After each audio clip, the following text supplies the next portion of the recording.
and welcome to KD's Business Tips. Michael Lapede here, going to talk to you about personal services businesses or PSBs.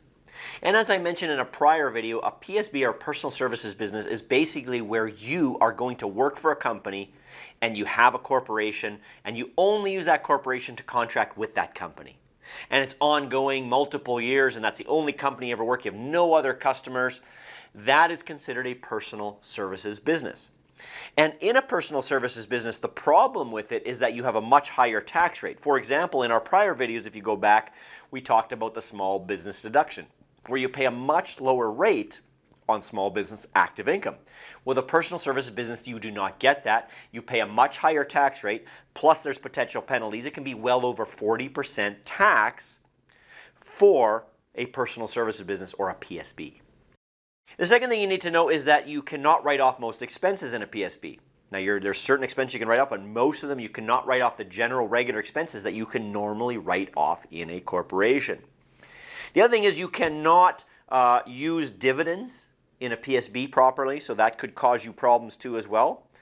And you also have to make sure that when you do a PSB that you are reporting it properly. However, I will tell you this, a lot of times you're better off, if you're not sure you're a PSB, you're better off not to report as a PSB and let CRA determine if you are. Now, of course, before that, you'd probably go talk to a professional like us, because at the bottom line is there's a way around it. There's ways to deal with it, and there's 3 of them, and I'll tell you right now. Number 1, you could, of course, just become an employee. Now, that's not the preferable method, but of course, that gets rid of this PSB problem. Okay. The second thing you could do, of course, is you could give yourself wages out of your own corporation and therefore, eliminate the corporate tax rate and just pay the taxes personally. Okay. That's kind of the same thing as being an employee. The second thing you can do is you could get a second client that you're making 20, 30% of your income from, maybe on the weekends or evenings or extra time, or if you're working 4 days over there. As long as it's a similar industry, you're doing the same kind of work, then you're legitimately a real business with multiple clients and you're no longer a PSB.